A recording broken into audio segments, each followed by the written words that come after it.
November 10th, 1979, a farmer and his son were looking around their cornfields in the area of Route 20, located in Caledonia, New York. The farmer and his son found a body of a young female. She would be known by the name of Caledonia Jane Doe, or Cali Doe, until she was later identified decades after as 16-year-old Tammy Jo Alexander of Brooksville, Florida. Tammy was found fully clothed. She had been shot twice. One bullet hit her right eye and the other the back of her head. She was wearing a multi-plaid button-down, tan corduroy pants, blue knee-high socks, light blue underwear, white exquisite bra, brown lace-up, ripple sole shoes, size 8, men's nylon lined Auto Sports Products Inc. windbreaker with black stripes down the arms. Auto Sports Products had jackets, a one-time promotional gimmick, jewelry, Native American style necklace with silver beads and 3 small turquoise stones, one resembling a bird, personal items, 2 keychains attached to the front belt loop of her jeans. One keychain was the shape of a heart.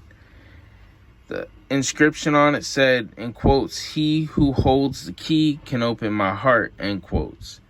The other keychain had a key on it that fit into the heart. There is no evidence to say the serial killer sexually assaulted her. The pockets on her jeans were inside out. It looked like the killer took the identification of Tammy or whatever else she had in her pockets. The medical examiner believes she was killed sometime the night before the farmer and son found her. White female, age 13 to 19, height 5'3", 120 pounds. Brown curly shoulder-length hair, frosted about 4 months prior and was starting to grow out. Investigators believe the killer or killers drove Tammy to the area where she would later be found. Used a .38 caliber handgun, shot Tammy once by the road. Then she was dragged off the road into the cornfield and shot a second time. Investigators would uncover a .38 caliber slug under Tammy's body. Testing the bullet didn't come up with anything, and matching it to another crime or a murder, or even the murder weapon. According to the medical examiner, the contents of her stomach, pieces of meat, corn, and potatoes. This matters because there was a waitress that would come forward. The waitress worked at a diner located in Lima, New York. Both Lima and Caledonia are small rural communities located in Livingston County, New York. Distance between Lima and Caledonia is around 13 miles. The waitress remembers seeing a girl that looked like Tammy come into the diner the night before the murder. She wasn't alone. There would be a man with her. The man was described as a white male, height 5'8" to 5'9", wore black rimmed glasses. He drove a tan station wagon. There would be a few tips that came in from truck drivers saying that the girl had been hitchhiking. One truck driver said that she was trying to get a trip over there to Boston, Massachusetts. None of these reports have been 100% verified to have been Tammy, so we don't know if it was really her or not. She would be buried in Mount Moore Cemetery located in Danville, New York.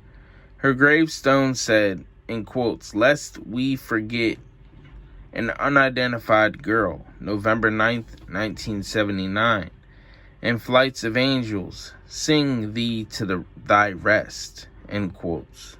Decades would pass. Nothing significant would come up. September 2005, Tammy's body would be exhumed. They would test her teeth for both DNA and isotopic testing. The isotope test will help investigators know where in the world she lived that majority of her life. The mineral content that came from the water she drank in life showed Tammy spent majority of her life in the south or southwest region of the USA. There would be testing done on her clothes, testing the pollen This is called forensic pollenology. This is the study of pollens, grains, and spores. It's kind of like isotope testing on teeth.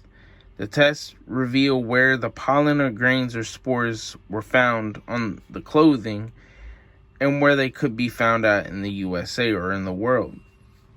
The samples used for the test showed she came from one of these 4 places: Arizona, California, South Florida, and Mexico.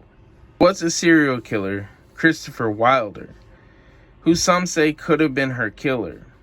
He would die in a shootout with police April 13, 1984. The main reason Christopher Wilder was looked into because the auto sports jacket that Tammy was wearing is the same brand Christopher Wilder would use and wear. The murder of Tammy occurred in 1979. Christopher Wilder is known to have started his murder spree 5 years later in 1984. He could have started earlier. At the moment, there is nothing to 100% prove Christopher Wilder had anything to do with Tammy's murder.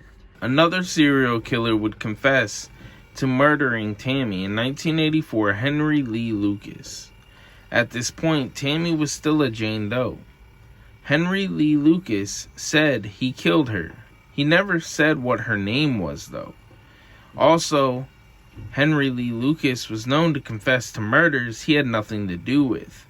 It has come out that investigators with the Texas Rangers gave Henry Lee Lucas steak dinners, milkshakes, and TV to get him to cooperate. Also, he would get the case files to some of these cases to help jog his memory.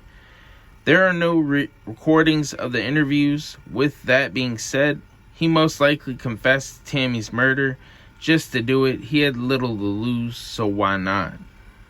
January 26, 2015, Cali Doe would be identified as 16-year-old Tammy Jo Alexander. DNA would be used to give Tammy her identity back. Tammy Jo Alexander was born November 2nd, 1963, in Atlanta, Georgia. Tammy would eventually move to Brooksville, Florida. It's a city and county seat of Hernando County. Tammy didn't have a good home life. Her biological dad wasn't in her life. The only people she had was her mom, half-sister, and stepfather. Barbara Jenkins, the mom, would become an addict to prescription pills. She wasn't the best mom, from having temper tantrums and being very emotionally volatile. Barbara Jenkins worked at a local truck stop as a waitress that was close to the home. She would eventually get her daughter, Tammy Jo, a job there. Tammy was known to run away, and she ran away with a friend a couple times. And they went to the truck stop. The two would hitch rides with truck drivers.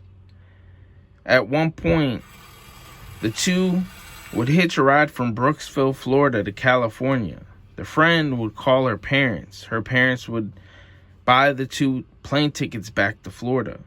Barbara Jenkins, she died January 17th of 98. Tammy had a boyfriend before she vanished the spring of 1979. There is no date to say when she was last seen. We just know a rough time frame. When it comes to the missing person report, we don't know if there was actually an official report put out in 1979. We do know in 2014, one of Tammy's classmates decided to report her missing. If Tammy was reported missing in 79, the police didn't take the report seriously because Tammy had been known to run away.